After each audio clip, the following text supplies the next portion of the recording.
Class is now starting. All attendees are in listen-only mode.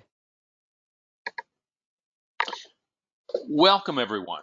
My name is Randy Howell with Trader's State of Mind, and I truly welcome you and am delighted to have you here for this webinar.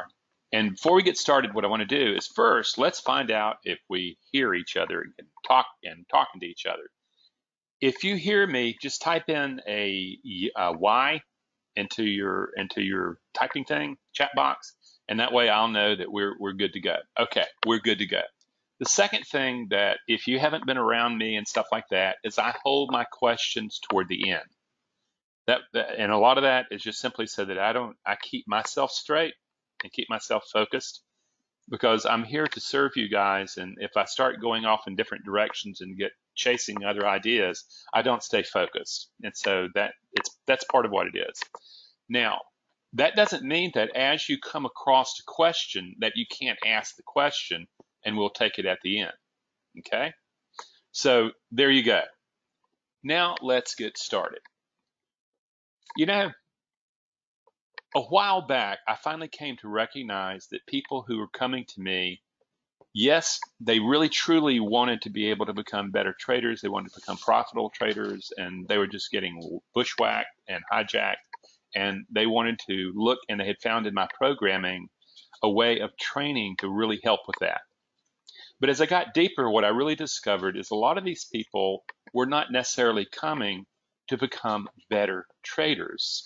They were actually coming to become better themselves, to produce a better self, to be more effective in the world. And ultimately, what it came down to was beginning to understand that what is required, at least the way I teach this particular course and this particular way of understanding the psychology of trading, is you truly have to master yourself to master your trading. And that's how you come to unlock your potential. Let's move on. For instance, practically anybody who trades, one of the reasons they got into trading, one of two reasons. One is they saw the financial possibility that trading offers. You just size it up and you can see that it's unlimited. And it's really thrilling. You know, you go, wow, look at that. Boy, that could be me. And also, there's this element of personal freedom, of where you're not tied to the man, you're not a corporate man. And you can, once you become good at this, is that you really don't have to work that hard all the time. And at the same time, you see that potential and you try hard. I have not met traders who are failing for lack of effort. I've met traders failing because of a lack of emotional intelligence. They know how to trade. They have systems that demonstrate that they have an edge if they were able to get the mind right to be able to exploit that edge they have in their system. But they still fall apart. They still fall apart. And the really question is, why is that when you're trying so hard and you want to become successful so bad, and you want to win? Why is it, and you may have been very successful in another career and stuff like that, and you bring that same success formula to trading, and you just fall apart. You just absolutely just start melting right there. And you know you're close, yet you're so far away. You have that comfort zone that becomes a prison. Unfortunately, you don't even know how that comfort zone is organized. You think, oh, well, I'll just get out of the comfort zone. I've seen all that stuff in business management and all that stuff. And on the intrapersonal level within you, it doesn't work that way. That comfort zone is more about your limbic reality, your emotional reality. And what happens is that you discover very quickly, it's a barrier to what you want. And the problem is you can trade as long as the money's not real. The moment that money gets real, though, suddenly risk, uncertainty rear their ugly head, and something takes over. And you can't get out of the comfort zone of the way you do things in order to build the mind that can produce the kind of success you're looking for in trading. That's the piece that we're looking for. And again, they're having problems hearing. Yeah. Some people say they can't hear. Some people having problems hearing. Well, let's see. What do we do, Dolores?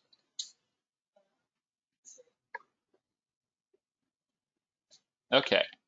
Is that me that I'm showing right there? Okay. So could it be, ask them, tell me something. Is it my voice? Is it too low? Okay, because it could be that we could turn the volume up here. Okay. Okay. Larry's saying he's hearing fine. Some people could hear me type. Everybody, all is good. All is good. Background noise like typing. Well, that's when I'm typing. Okay, we'll tell Dolores to quit typing. Well, that's when I'm responding. I know. What happens is Dolores would be responding to people while asking questions and things like that. So, okay, we'll be a little bit more careful on the typing business. Okay. So thank you for that input, and thank you for being able to help us work through this thing. Okay. So here we are. We're going, what is this comfort zone? What is it? It's keeping me from here. This comfort zone, the first clue I'm going to give you is it's more limbic or emotional brain oriented than anything else. It's not psychological. That's what I want you to hear. And the short answer about your ability not to produce success has everything to do with you're asking your brain to do something, and the mind that comes out of that brain, that is its worst nightmare. It is exactly what it was designed not to do. The truth is that the emotional brain can't tell the difference between biological threat, like what you're looking here from this grand movie 10,000 BC of an oversized saber-toothed tiger and a man. What you're doing, and by the way, a saber-toothed tiger has 6-inch teeth. Now, those look like about a foot, but the thing is they're big, ferocious animals, and they're about the size of a man standing up. You get to see it. And we dealt with these guys 10,000 years ago. Not just the blink of an eye. And the truth is that we have a brain designed for short-term survival, okay? And we're asking it to work probability. That's the nightmare, friends. And most people say, well, just leave your emotions at the door. You can't. The moment that you face uncertainty and your brain is designed to produce certainty and to be right and certainly not to be wrong, you fire it already and everything goes cuckoo. Your thinking brain is taken offline. This is the whole point. If nobody tells you this, and I don't even know if trader trainers know this, okay? I really don't. What I do know is that we have a tendency not to see what's right in front of our eyes because it's happening on a limbic level and it's non-thinking. We wouldn't even notice it in the same way that a fish doesn't notice water, or we don't notice air until, say, we were plunged into water. And all of a sudden we notice the absence of air. That's the same thing here, is your brain is operating at a level that is just simply below the threshold of your thinking and awareness. That's the limbic reality. It's already figured out how to build familiar pattern that adapts you to short-term survival. That's the comfort zone, friends. And it fires, boom, just like that. It's already producing behavior before the messaging actually gets to the thinking brain. That's what's happening with this guy. So when you're looking at it, you get it, okay, wow. And wow, this brain, are you telling me that I've been trying to be rational and it's designed to control outcome, to have a sense of certainty, yeah, to be right and not to lose. And when it experiences that confusion, it also then, and that confusion is the lack of control, the actual realization that no matter how much of a control bias you have, the truth is it's an illusion. You have the illusion of control until you're confronted in trading with your profit and loss statement and your trading account. You can get away with lying to yourself in other areas of your life, but the thing is, man, you just can't push it on down the road if you're a day trader. It's happening real fast. It's instant karma. So you're beginning to see the way the emotional brain deals with uncertainty, particularly when there's money involved, because that limbic brain of yours cannot tell the difference between the loss of money, okay, and the loss of identity, the loss of life. To it, it's all rolled up in one neat package, survival of the organism. And you're playing a game that's triggering this evolutionary psychology to the surface. And what I want you to hear is this is evolutionary psychology. We haven't even begun to talk about the psychology, your psychology of the little beliefs that you did form about your ability to manage uncertainty. We're talking about things that have become state traits and are just actually woven right into your brain in its ability to react to uncertainty. And again, what are you doing? What are you doing in trading? There is no certainty. Anything can happen. And we try to build all these things to make more certainty when in fact it is only probability. And we don't like that word probability when there's action there, when there's potential real loss there, because that triggers us back to the lack of control, and which leads to vulnerability. Okay, the brain, oh boy, now you've really upset the brain. That triggers the fight-flight response. And that's why you say, Randy, I don't get it. You know something? When I'm in sim, boy, I can just mint money. But when I go to live trading, everything changes. I can't follow my rules. I will make my plan up for the day, and then I get into trading, and all of a sudden it's gone. It may pay 1 or 2 losses, and all of a sudden I'm sitting there and I want to make up for prior losses, and I want to do this kind of stuff, and suddenly I just ditch my plan. I'm off in caveman land. That's happening to most traders. That's why you have to self-develop yourself, because you did not come stock with a brain that can trade. Now, a lot of people say, "Oh, Randy, I want to say something." There's plenty of traders out there who have learned how to trade successful and stuff like that. And my response to that is, so what? When you recognize that somewhere between 2 and 5% of traders actually make any money at all, only about 2% are consistently profitable and actually produce a living. 5% are at least marginally profitable or not losing money. That's not the kind of odds you want to take on. You know, if you're a F minus math quiz, you need to learn a new game.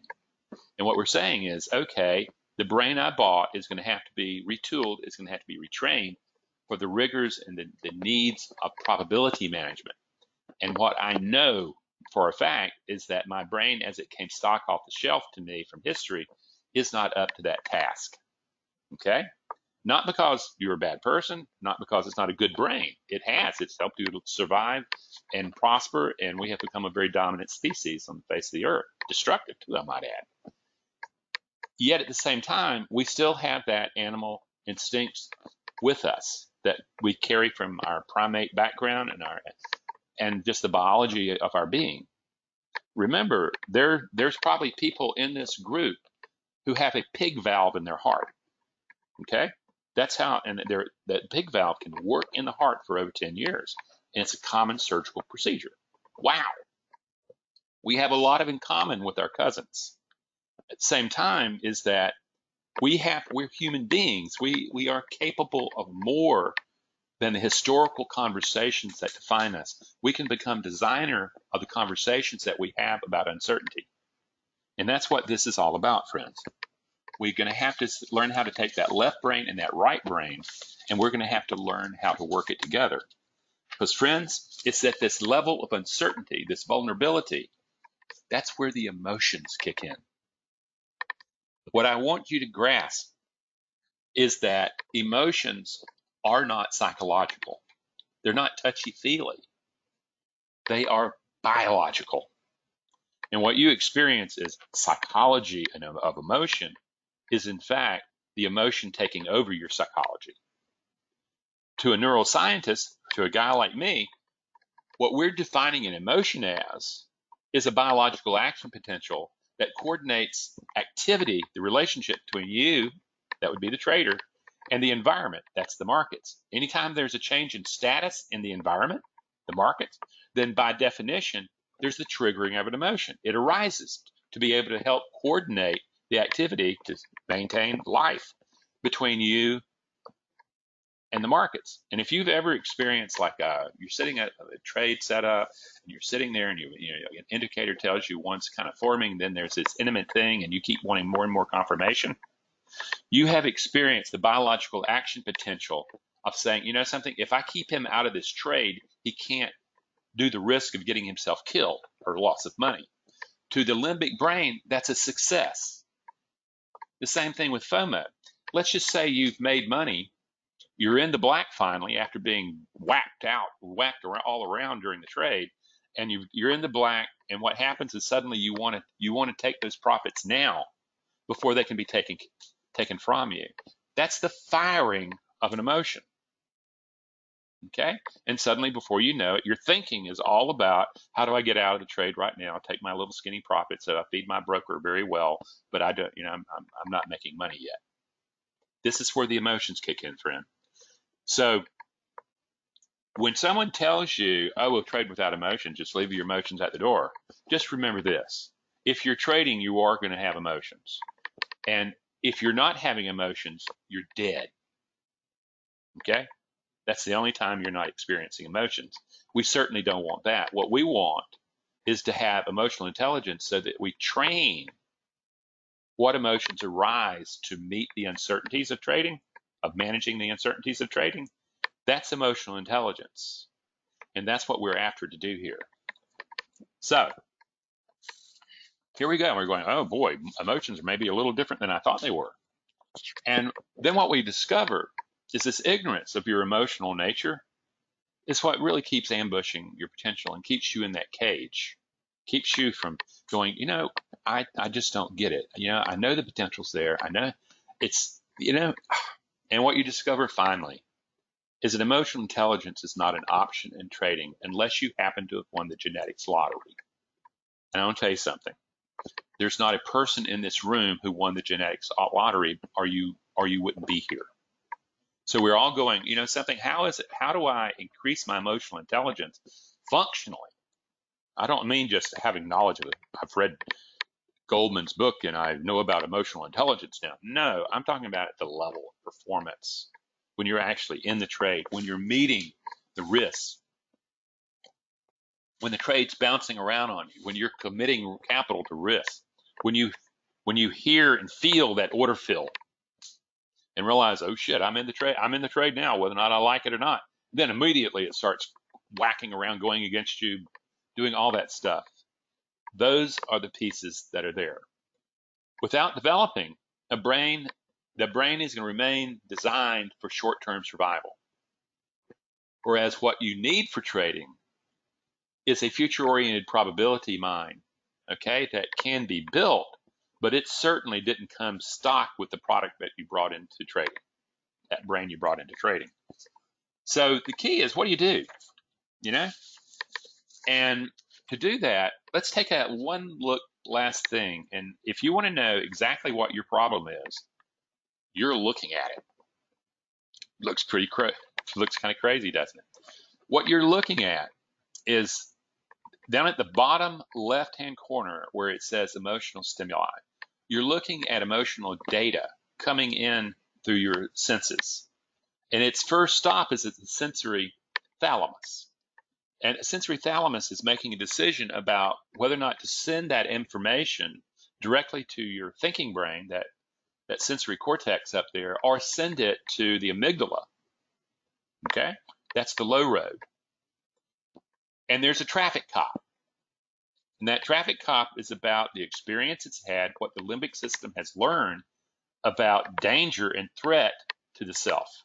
And if you've ever worked with a guy or been around a guy who lost a lot of money and then suddenly was having a difficulty getting into trades, or when he got into trades, he'd go bananas, what you're doing is you're experiencing emotional learning, and that traffic cop, when it sees that danger signal, what it's doing is it's stopping traffic and it's routing that signal to the amygdala, which is where fight-flight starts, so that you can either attack the threat from aggression or flee or avoid the threat that's coming. That might be staying and not being able to pull the trigger. That may be aggressive trading, trying to make up for prior losses and stuff like that. So just remember this, that these primitive emotional programs and the wiring, they're hot wired. What that really means is if that traffic cop decides to send that signal to the amygdala, it's there in 0.003 seconds. and the emotion, it moves into chemistry and moves into behavior action almost immediately. Meanwhile, if that information is being sent to your thinking brain at all, it's going to take at least 0.25 seconds to get there. And then the thinking brain has to do what it does. It has to think through the situation. Meanwhile, the chemistry and the motivation and the action of the emotion, the primitive emotions of fight, flight, are already in your body, and they're already compelling you to act. You have just been hijacked. And it happens way down there on the left side of that screen where it says the amygdala. That's where it's happening. So the action is at that traffic cop. That traffic cop is going, I need to regulate that traffic cop so that that circuit is cooled down and it's not so fast to allow emotional arousal and this quick and dirty route to the amygdala. Because what I want to do is I want to send it, I want to stay in a reasonable state of mind. I want to be in a disciplined, impartial state of mind to be able to maintain my composure, to be able to trade my plan. And at that time, if you realize the trade's not going to work out, your hypothesis is wrong, you take a small loss. If it's right, then you allow it to stay on, and then when it hits profitability, you're regulating yourself again, allowing that thing to see if it's going to reach target. That's the kind of training that's really happening, and that's really what I'm teaching. And it's shown in this little graph. Meanwhile, back at the ranch, this is when under stress, you're looking at kind of like a depiction of what this modern-looking egghead of a guy driving the brain and the mind thinks he's in control. Meanwhile, what's happened is he's stuck this much more primitive part of himself that he gets from history, that caveman brain. He stuck him in the back and is actually ignoring him, which is that is the most tragic thing that a trader can do, is to ignore the emotional nature and also just the way the brain's wired in and around uncertainty. So because it moves so fast from triggering to emotion to action, much faster than thought, you don't have time to think through this stuff. You need to have a plan. You need to have the skills to be able to mollify and calm down this emotional reactivity that goes on by the development of emotional intelligence. And this is why, my friends, you cannot trade your plan under stress, because you haven't paid attention to your caveman. He's there. You might be able to push him out of in the background there for a while, but under stress, he's triggered to fight, flight, and he takes over the thinking mind. That's pretty simple. So what do you think we've got? Again, you're always being told to leave your emotions at the door. And yet I've already told you, you can't. There is this monkey brain. The Easterners call it monkey brain. That monkey brain is what we would call, again, the emotional brain. And what it's doing is it's got all sorts of things going. You're trying to ignore it. It's trying to get your attention. The truth is that you're not a rational being, no matter how much you've deceived yourself into believing it. It's self-deception. If you have ever bought like a $50,000 to $80,000 pickup, okay, you have experienced the power of emotion over reason. Where I live, it's easy to go into a Lowe's parking lot and see guys my age, middle age and older, get out of huge pickup trucks that cost $70,000, $80,000 because it makes them feel better. They've been played. The thing is that's the emotional brain warping reason. That's what it is. And what is all this warping going on? Well, what I want you to do is take a very quick look at this. These are the biases that you come stock with from your evolutionary psychology. You bring these to trading whether or not you like it or not. Almost everyone has experienced the optimism bias. That's thinking, yeah, I hear all this really bad news about how few are going to happen, but I'm going to succeed. I believe I'm going to do it. I'm going to believe I'm going to prevail. and they walk in and just get slam dunked to the ground. The casino knows that kind of thinking produces gambling. There's also something called control bias. We truly believe that we can control. We truly believe we can control. And yet, what trading is demonstrating to us day in and day out, particularly if you're a day trader, is that you are not in control, that it is an illusion. Yet at the same time, the control bias still's there. Ask any alpha who's blown up accounts. Ask any perfectionist who keeps trying to do everything right so they're in control of winning. It doesn't work. Anything can happen. The confirmation bias, the famous confirmation bias, what's happening there is what your brain's doing is it's ignoring the evidence that doesn't support your position. And it's then only seeing or distorting the evidence that allows you to say, yeah, this is the narrative position I'm at, and I'm right. I'm confirmed by looking at it. Two different observers can see the same facts, same evidence, and based on their confirmation bias are going to see different realities. Then there's that little thing called cognitive dissonance, of where you're not open to other ways of understanding. You've got this idea. It's very interesting. The other day, a client of mine says, I'm trying to talk a friend of mine into seeing you because it has helped me so much, and I know it would help him if he had only not get in his own way. And the truth is, he finally said, actually, he's scared of seeing you. He doesn't want to hear something different than what he believes, even though it's costing him money. Cognitive dissonance. That's how powerful it is. The guy doesn't want to listen to other ways of understanding, even though it's costing him money. My view, and what I said to the guys, is that he hasn't lost enough yet. He hasn't come to the moment of where he's hit the concrete hard enough for him to wake up and realize that kind of cognitive dissonance is going to kill him. At least it's going to kill him as a trader. Okay? Then there's that other one that I hear about all the time, and I call it clawback bias. If you've ever tried to make up for prior losses, oh, I'm in the hole. I have to get myself out. I have to claw myself back out. The casinos know you can't do that. This is a statistical edge. And if you bring in that clawback mentality to try to make up for prior losses, you're already at a psychological disadvantage to the casino, to the markets. And yet it's there. And I keep hearing traders all the time keep telling me that they're trying to make up for prior losses. And they just accept it like fact. They never examine. No, I can't. This is probability. And it just so happens that one deal is not necessarily connected to the other. And this is one trade at a time, and eventually it may be that I arrive at a place where I haven't lost money or I'm winning money. But the truth is, you did not claw back. That is an old bias built into our caveman ancestors that they needed to fight back. They needed to fight back. They needed to fight the saber-tooth tiger. They needed to fight the bear.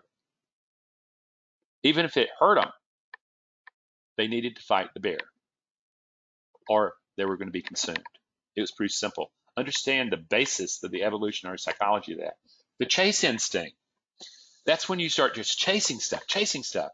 And a lot of hunters, we have a lot of deer hunters around here, and some of them climb up trees on stands and wait for the deer to come. Others want to chase it. They want to stalk the deer. And the key is that there was a time in our ancestral past where we did stalk big game. And I mean big game. Can you imagine a bunch of 7 or 8 guys taking down a woolly mammoth that's 5 to 10 times the size of an African elephant? You really truly have to have a chase instinct that really overwhelms good sense.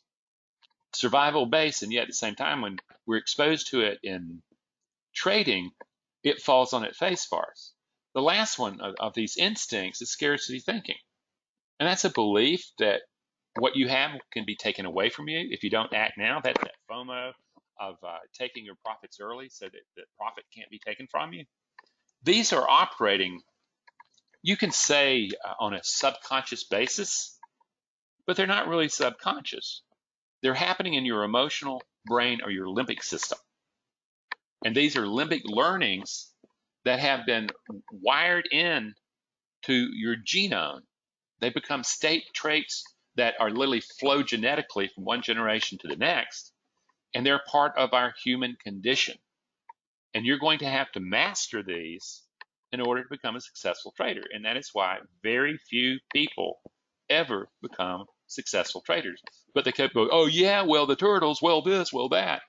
You know, if you go back and read a lot of these stories, you realize that they may have been successful short term and then lose everything and stuff like that. You see, and again, so what?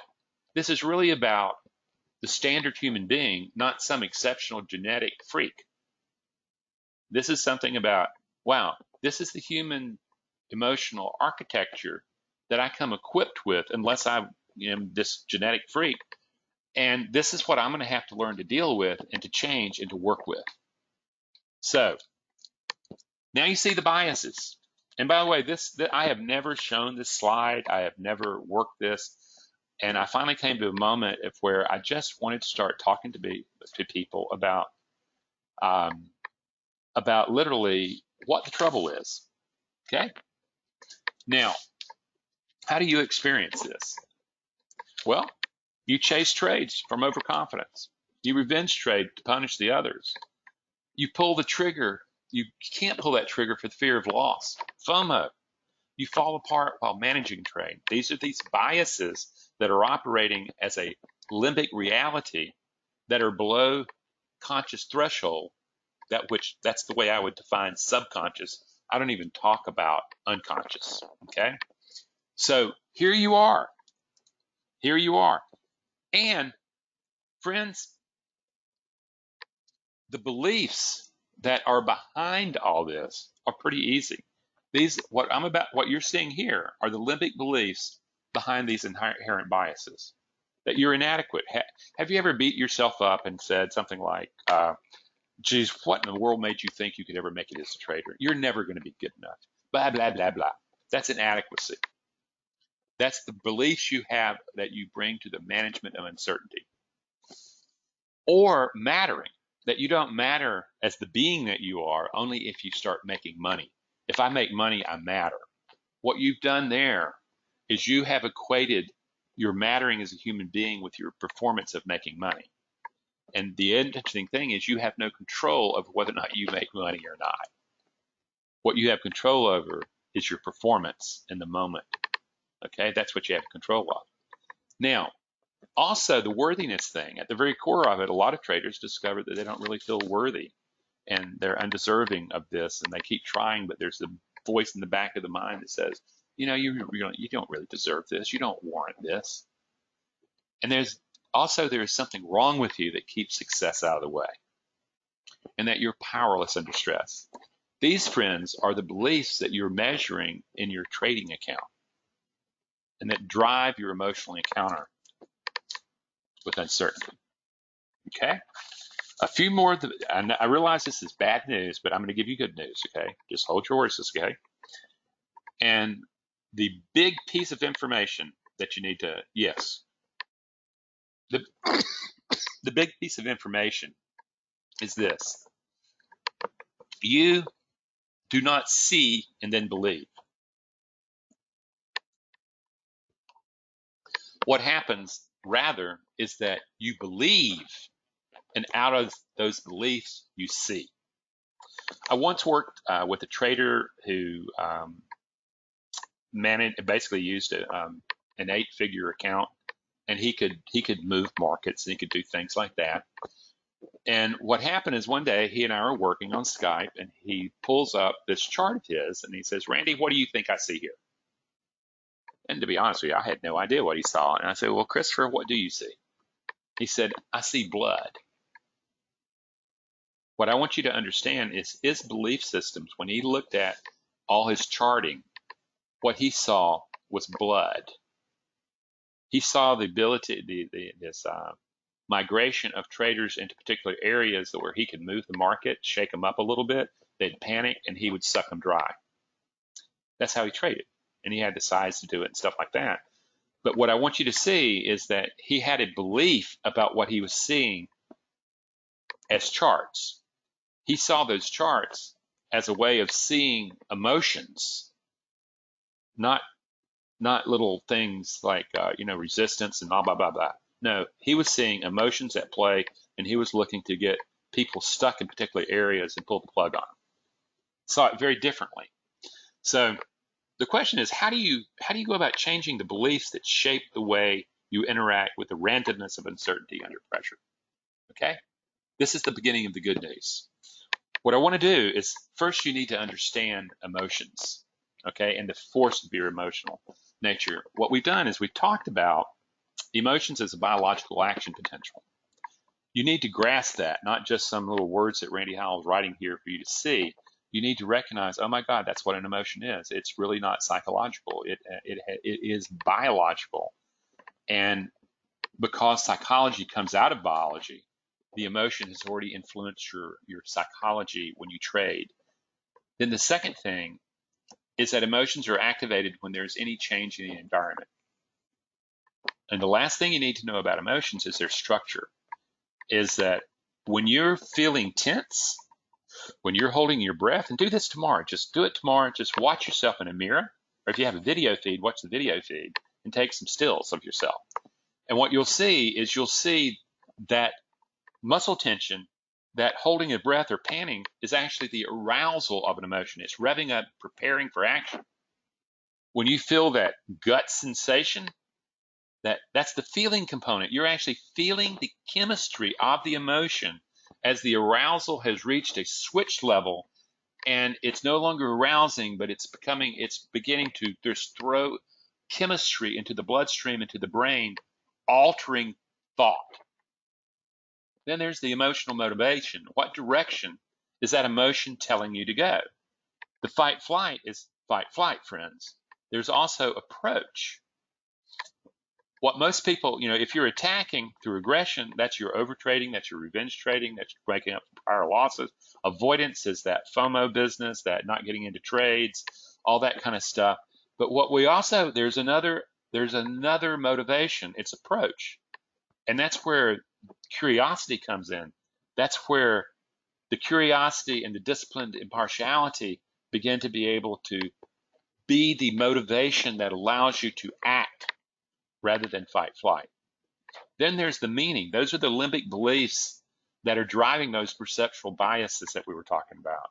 And the last thing is down here at genetic predisposition. And that's what I said is, yes, there are some people who clearly are won the genetics lottery and they have a predisposition that, it allows them to trade and learn how to trade with almost the apparent lack of emotion.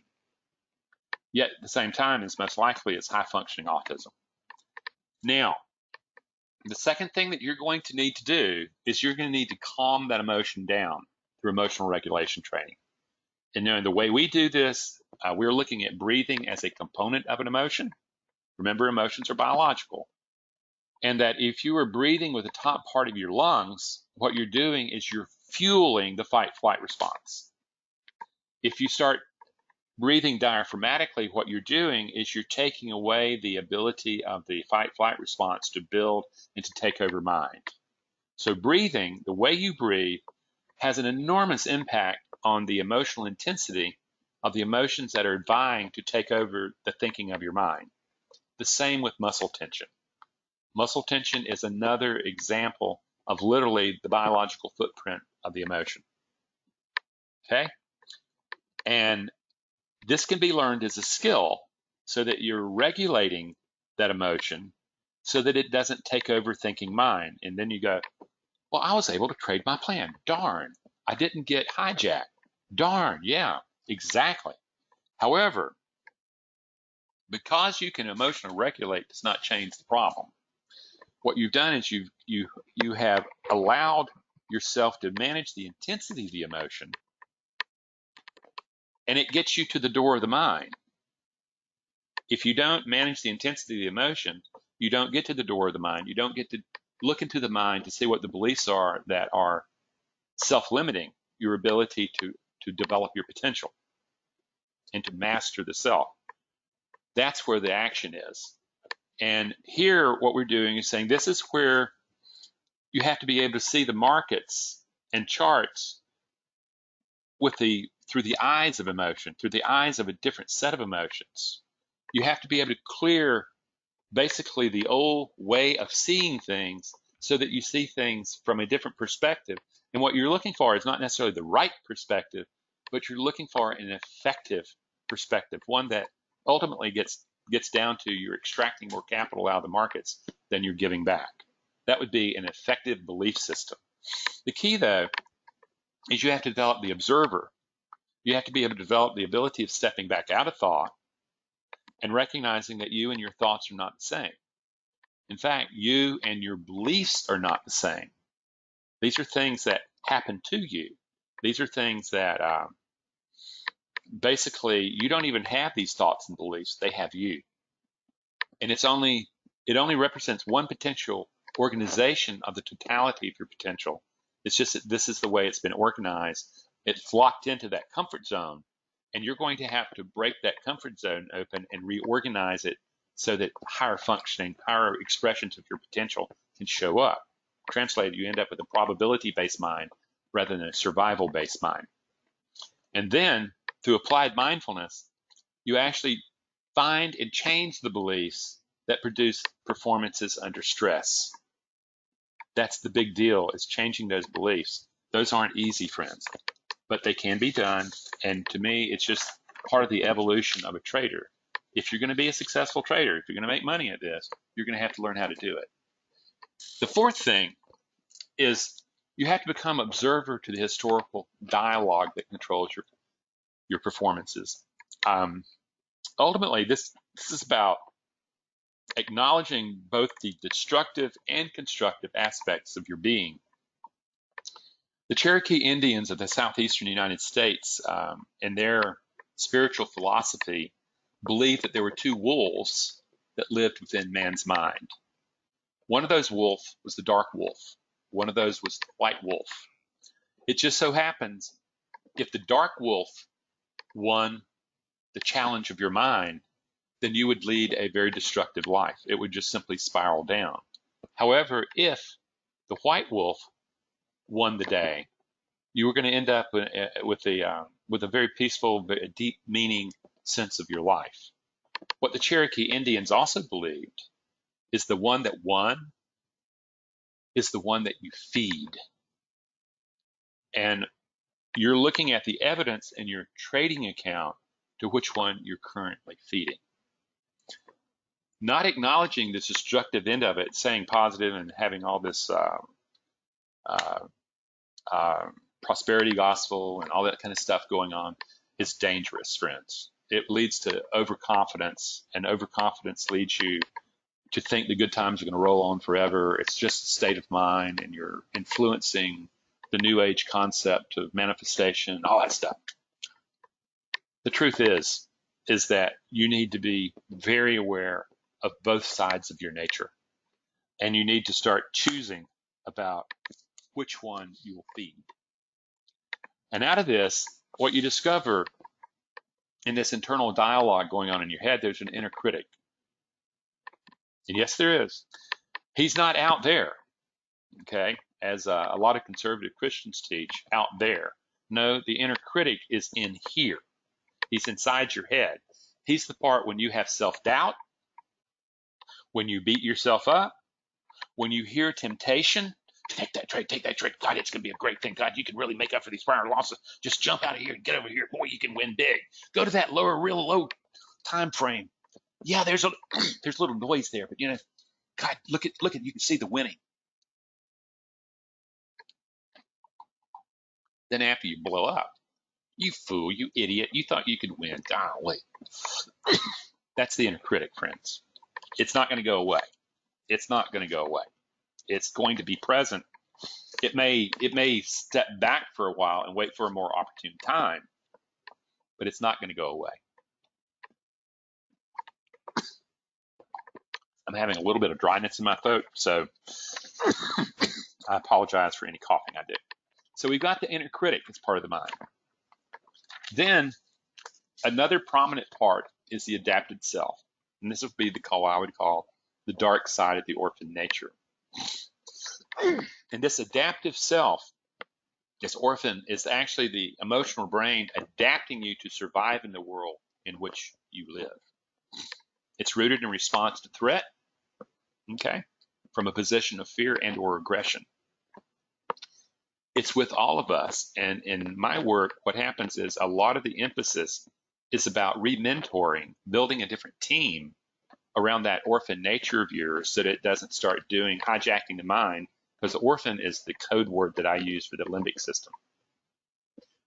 You know, what happens is that if the limbic system wants to muscle the thinking brain to the sidelines, it will. And the more you try to muscle it, the more of a fight you're setting up, and you're not going to win a fight against the emotional brain, your orphan nature.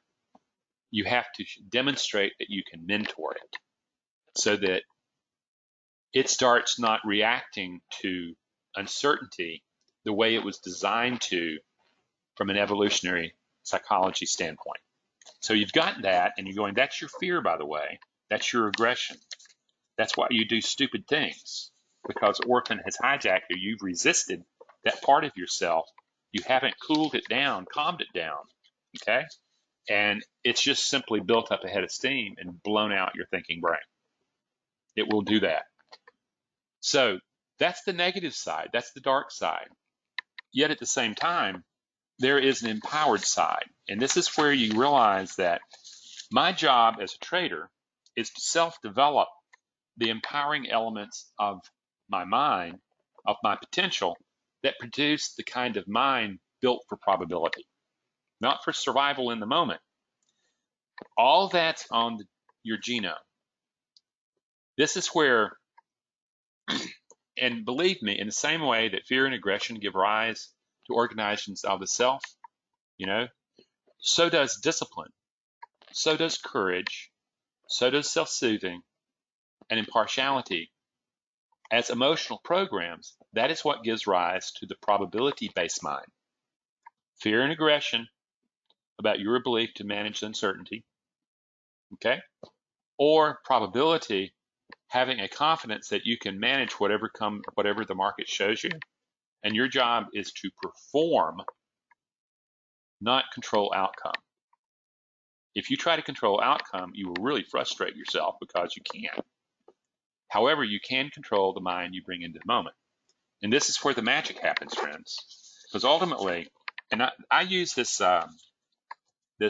take from Lord of the Rings because it was such a great archetypal movie, is that what you have is you have the king who has to reclaim his throne. You have the sorcerer who brings wise counsel. You have the orphan nature that has to be really mentored. You have the caregiving nature where she would be willing to give up the elf nature of hers to living in immortality to be able to, for the love of a man. Great love, great compassion. And you can begin to see that. And you can begin to see that the warriors there too, is that, the king's friends stood by him through all the time. There was a struggle. There is a struggle. There is a struggle in your mind that's never going to go away. But the difference is historically, what you bring to the struggle is not going to win in trading. It's not going to produce the mind to perform in trading.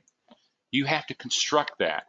It just so happens that a great movie like Lord of the Rings is based on archetypal representations of these emotional programs, and where literally discipline becomes ruler, courage becomes warrior, self-soothing or self-compassion becomes caregiver, and impartiality, clear thinking, becomes sage. You realize these are emotional programs and that you, in fact, can learn to pull them forward. And that's one of the unique things about our training is that we use a process called memory enrichment and symbolic representation to activate these empowered elements of the self. And again, what we're doing is we want to produce a mind built for probability. And it's done through applied mindfulness. That's that eye that's staring at the top of the model's head. And you're beginning to recognize that you can actually begin to construct the beliefs and the observer that engages the uncertainty found in trading. And what you realize initially is that the construction of the self that you brought to trading, through no fault of your own, okay, just simply is not going to do the trick. It's not going to work. And yet at the same time, through applied mindfulness of developing through memory and through memory enrichment and through symbolic representation, you can develop these aspects of your potential that create, these are the emotional programs that create the mind that engages. Friends, this is the power that you have to really engage change. And the way I like to put it is this, is that you're always, the dragons don't go away. The challenges of stress, the challenges of uncertainty are not going to go away. But the difference is this, the organization, the committee of the mind that engages those dragons changes. You're not alone. The orphan nature of yours is not doing it by itself. It's not being gutted by the inner critic as it tries to fight alone. No, these empowered elements of your potential that you have begun to nurture and to bring forward and summon into working awareness become active in the committee of your mind. And that's the other thing, friend, is I see the mind as a committee of various forces that have been given voice. And what you basically have as a trader is you're the chairman of the board, and you're waking up and realizing that you have a mutiny going on inside your board of directors. Some are trying to take it in one direction, others the other, and you've been asleep at the wheel. That's the observer being asleep. And what you know is you need to clean house and reorganize that committee, that board of directors, to build the mind that can direct the self into the future. That's what's happening here. You're not avoiding the conflict. That's going to happen. That's just the nature of meeting the challenges of living, the challenges of trading, the risk of trading, the randomness of trading. However, what can change is the mind you bring into the moment of performance. That's the trick, friends. And as Lao Tzu said a long time ago, mastering others is strength. Mastering yourself is true power. This is the self-mastery that ultimately that I teach in both the group course and in the individual course. This isn't just self-mastery to make you a better trader. This is self-mastery that allows you to reorganize the potential of yourself to produce a more empowered, effective self in the world that you live in. Instead of just saying, I'm stuck with this historical self that I came stock with from history, you're saying, well, this is the hand of cards I got dealt in the beginning, and it's not so good. And what I also now is that I'm learning to equip myself with the tools to reorganize that potential into higher functioning. Okay? Ultimately, the self-mastery you learn also applies to a lot of different areas of your life. And ultimately, you let go of the need to control, to win, not lose, and to make money. What you do, by the way, you don't control those. That's the whole deal. You're just going to frustrate yourself if you keep hammering yourself against a wall. What you do is you embrace performance. You can control the mind you bring to performance. That's the psychological edge that you need to drive your performance edge, your statistical edge. That's what you need, friends. And what I'd like to do is I'd like to invite you to become the change. You know, waiting for it to come, I don't know, traders do this all the time. And generally they blow out their capital in 3 to 5 years, and then they come to me and say, Randy, I wish I had the capital to do your training. I finally see that, boy, I tell you, you were right. I wish I had learned this a long time ago. And hey, can you do it for free? No, I can't. I can teach you if if you open up your eyes and recognize this is no fault of your own, friends. This is simply the way the limbic system organized you, and it's not going to work. And the deal is you have to decide whether or not you really want to experience success as a trader. If you want that, you're going to have to master the self. And my encouragement, we have a group course starting in September, and that if you sign up early, we give you a free gift of emotional regulation workshop valued at $200. And what happens is a lot of people will take this course and say, well, Randy, that's so far away. Well, take it as, the thing is you can get the course and start working the program, because I can tell you right now, what most people do is they wait for the program the first day to say, well, okay, well, I'm ready. And what I warn people is that this group course works at, it flies right at the beginning, and most people are overwhelmed in the beginning because they already needed to have been studying for at least 2 weeks or a month before it starts, and they've been what I would call emotionally ignorant, and they haven't done their homework. What I encourage you to do, if you're thinking about this and you're looking at the group course as an option, sign up early so that you can really work the program, so that the time you get to the course itself, where we have the course and I'm teaching it and stuff like that, that you've already been through the program, or at least been through parts of the program, and you're prepared.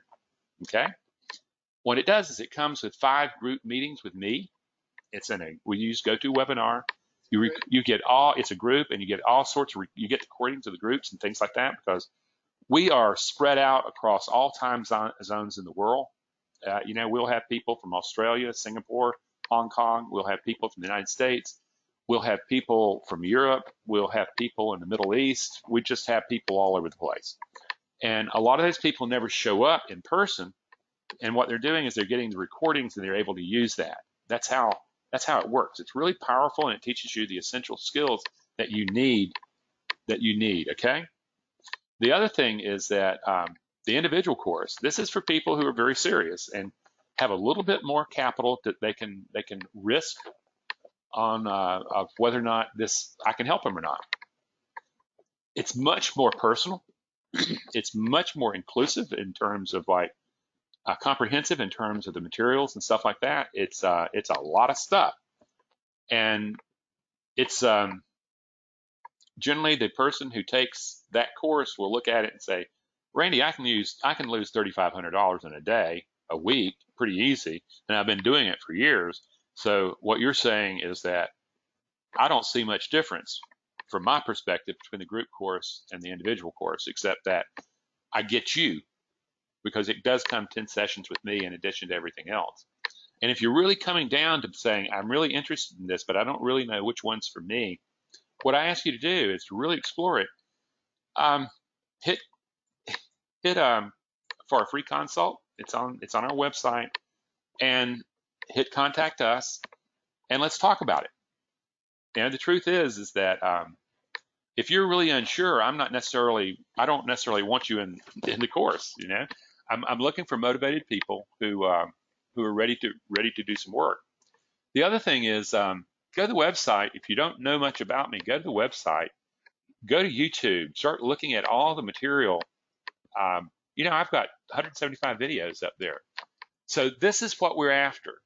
And there's lots of different free content there's articles, there's all these videos. There's a lot of people say, Randy, you just give away so much. Yeah, there's a free ebook. So the thing is depending on where you are in this journey into trading and how much you know about me, that's where you start. I welcome you, and I hope you really think about this, because so many people have this optimism bias that they discover has claimed their plow, and they don't have enough money to invest in themselves anymore. So that's what's happening.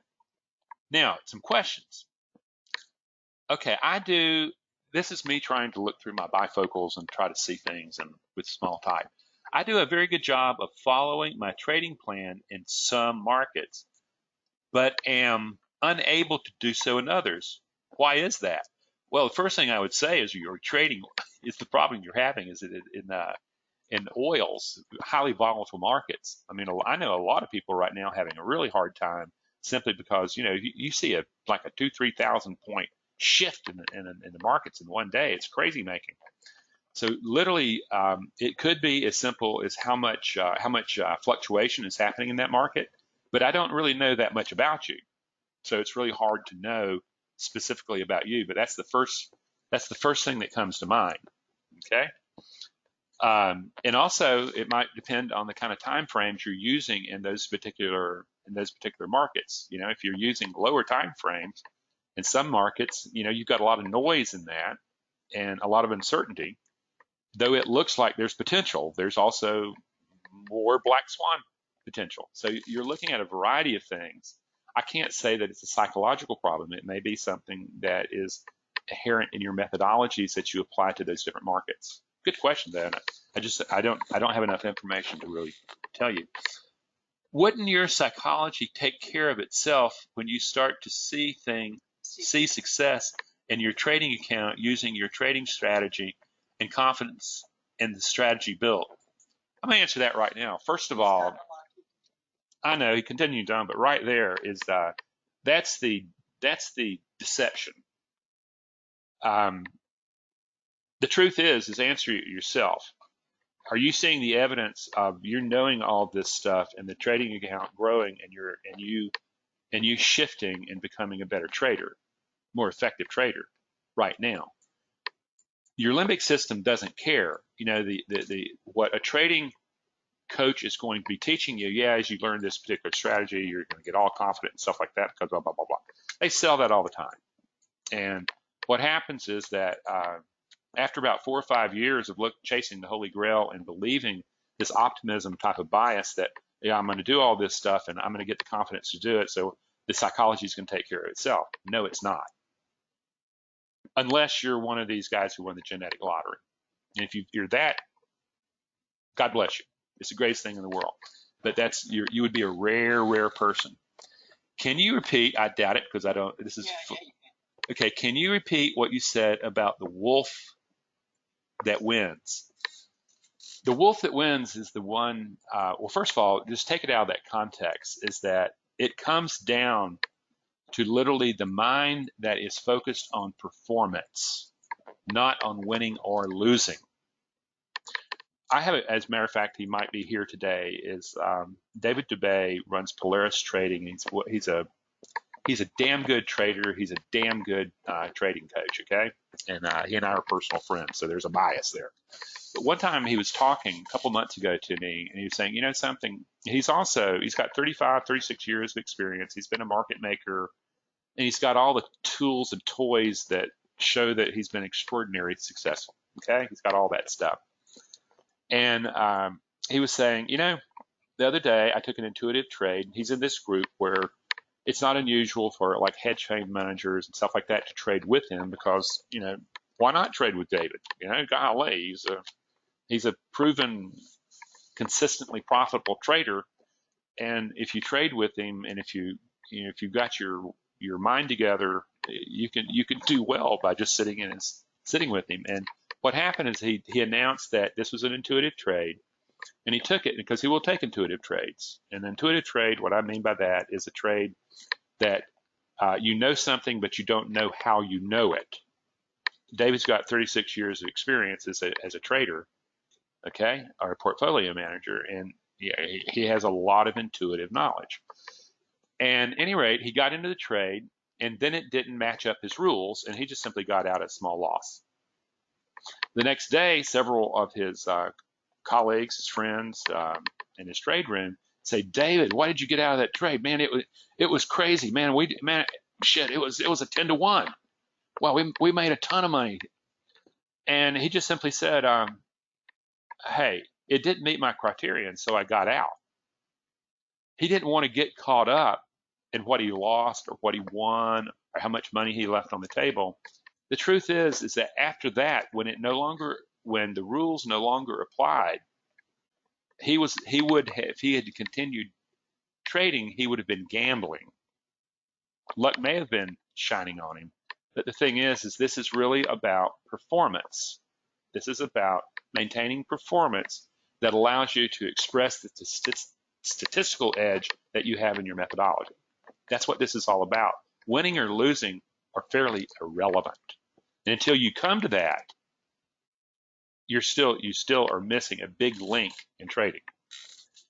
Okay, is it possible to change the orphan to more of an idol where you are not looking for others to help you? Instead, you help yourself live by your own internal values. Yeah, ultimately, that's what I call mentorship, is that, the thing is, orphan, in many ways, is that baby that comes out of mama and is immediately exposed to the world, and you're hoping that it has a good nuclear family, has a good secondary family around it, within a greater community, within a greater culture, and good things happen. And ultimately, that's the kind of stuff that no matter how you roll the dice, I hope that you grew up in an okay enough family where you inherited a real sense of secure attachment. Very few people actually do that. And ultimately, this is about,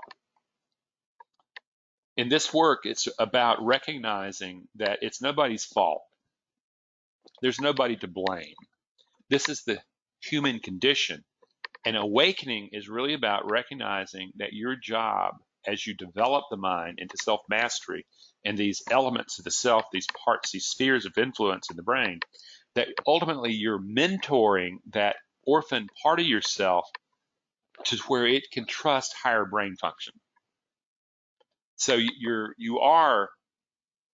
adapting it over time. Once you learn how to do it, you're adapting it over time to a new set of mentors, a new set of community members, rather than the one that your first adaptation. So yeah, you're right. That's exactly what we're doing. This is from a person who's already signed up for the group course. Oh boy, it better be the right answer then, huh? What are the most common mistakes new students taking your course make? They're unprepared for the first day.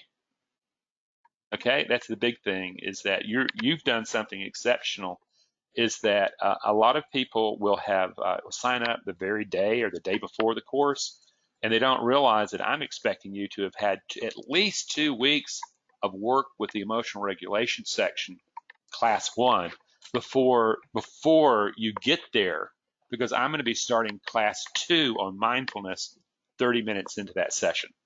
Okay, that's the first big mistake. The second big mistake is that they start out with all great enthusiasm, and they don't realize that this is not a sprint, it's a marathon, and that the work that you put into this program is the results you get out of it. What I like to see is a guy who says, I'm going to go to that classroom, and we have the ability of actually seeing who's in the classrooms, okay?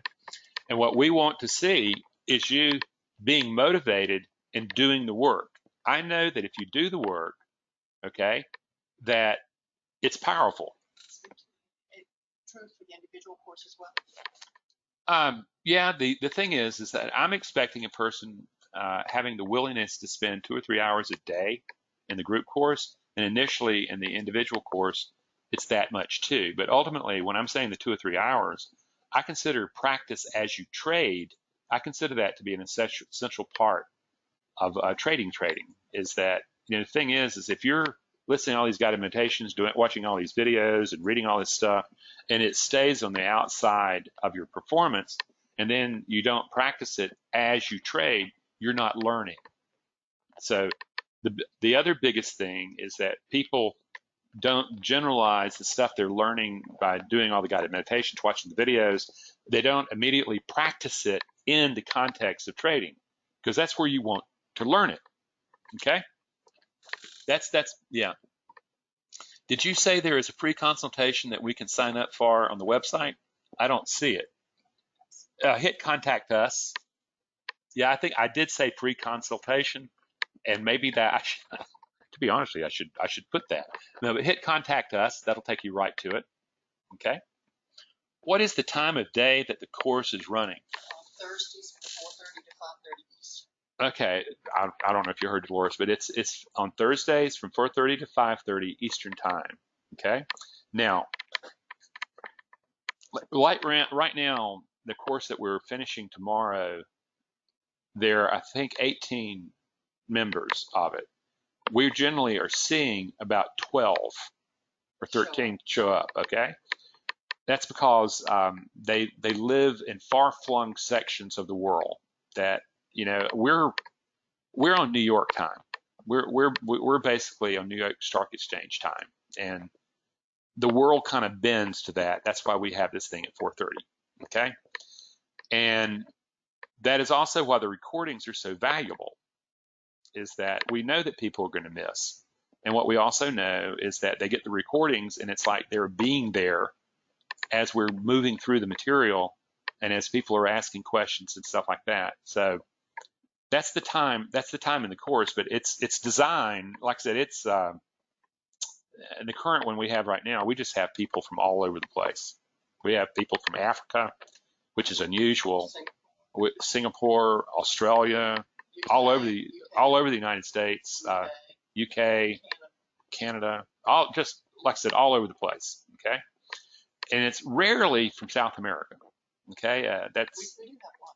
oh, we have one from South America, Guatemala.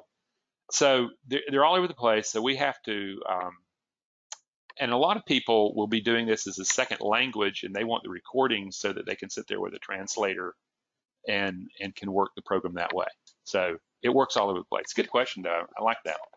That's it. Well, friends, golly, we've gone over. I thank you for your time. I thank you for the kind of motivation and the kind of questions you're asking. I love it when people I know are thinking and are really present into mine and are engaged. And if I can help you, my friends, then I would love to explore that possibility. I love to see people awaken and to develop their inherent potential into higher functioning. And trading is just a place where self-mastery is not just a good idea, it's necessary. So thank you for your time, friends, and I hope to see you a little later down the road. Take care. Good night.